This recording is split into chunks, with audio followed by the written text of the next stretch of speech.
Hello बच्चों, आइए प्रश्न देखते हैं। फुफ्फुस में कुपिकाओं की तथा वृक्क में वृक्काणु या नेफ्रॉन की रचना तथा क्रियाविधि की तुलना कीजिए।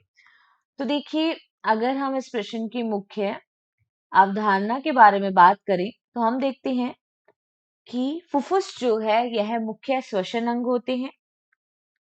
फुफ्फुस मुख्य श्वसन अंग है, जबकि अगर हम बात करें वृक्क तो यह मुख्य उत्सर्जन अंग होते हैं।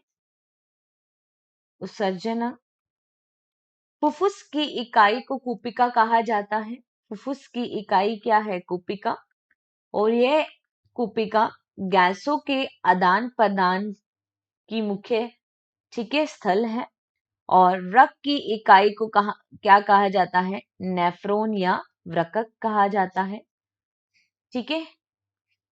अगर हम कुपिका की संरचना देखें तो हम देखते हैं कि फेफड़ों या फुफ्फुस में कई कुपिकाएं पाई जाती हैं और इन्हीं कुपिकाओं में गैसों का आदान प्रदान होता है।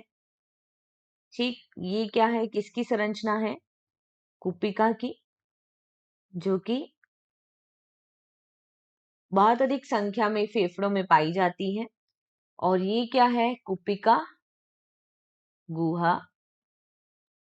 यहाँ पे हम देखते हैं इस कुपिका में वायु प्रवेश करती है और यहीं से वायु बाहर निकलती है। और कुपिका की ये जो परत होती है यह बनी होती है स्क्वैमस स्क्वैमस एपिथेलियम कोशिकाओं की। एपिथेलियम कोशिकाओं की।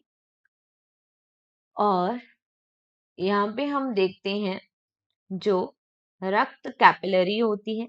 यहाँ पे क्या पाई जाती है? रक्त कैपिलरी। सबसे छोटी रक्तवाहिका कहते हैं जिसे, ये रक्तवाहिका। और यहाँ पे हम देखते हैं क्या पाई जाती है इसमें? लाल रुधिर कणिका या आरबीसी पाई जाती है। ये क्या है? लाल रुधिर कणिका।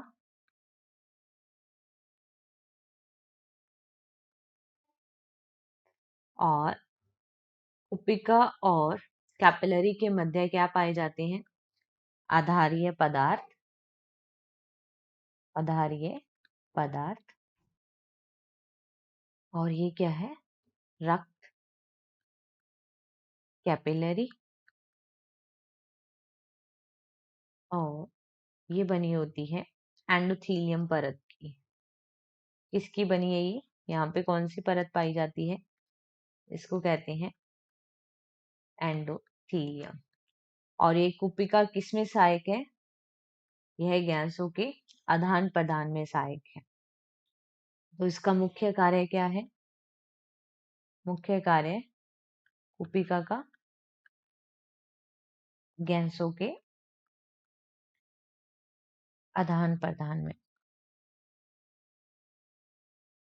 और अगर हम संरचना देखें, अगर हम संरचना देखें नेफ्रॉन की, तो देखो नेफ्रॉन नेफ्रॉन क्या है? वृक्क की इकाई। और वृक्क क्या होते हैं? उत्सर्जन अंग। अगर हम यहाँ पे नेफ्रॉन की संरचना देखें, नेफ्रॉन भी कई अधिक संख्या में पाए जाते हैं वृक्क में। तो इसमें हम देखते हैं इसका भाग आता है बोमेन कैप्सूल।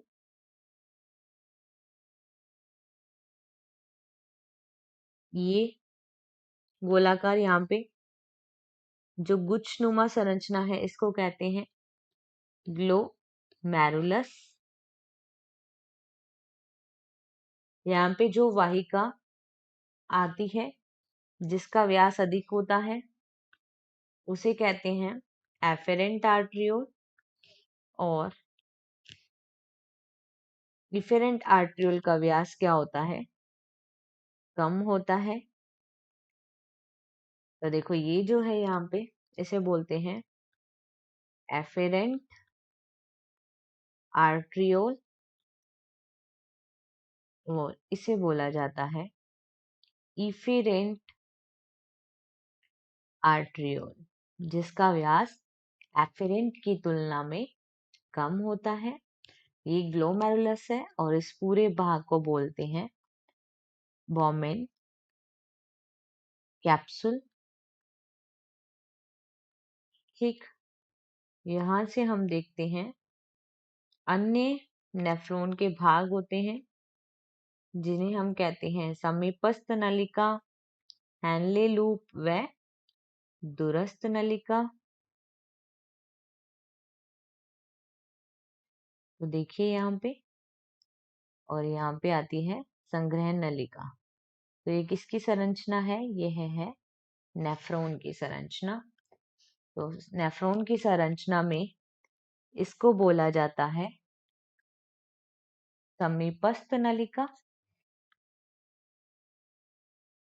इसको बोला जाता है हैनले का लूप, इसको बोला जाता है दूरस्थ नलिका, और इसे बोला जाता है संग्रहण नलिका। तो ये क्या है? यह नेफ्रॉन है। नेफ्रॉन का मुख्य कार्य क्या होता है? पदार्थों का पुनरावशोषण करना, पदार्थों का पुनरावशोषण व उत्सर्जन। ठीक, तो इस तरीके से हम कूपिका और नेफ्रॉन के बारे में देखते हैं। आशा करते हैं आपको इस प्रश्न का उत्तर समझ में आया होगा। धन्यवाद।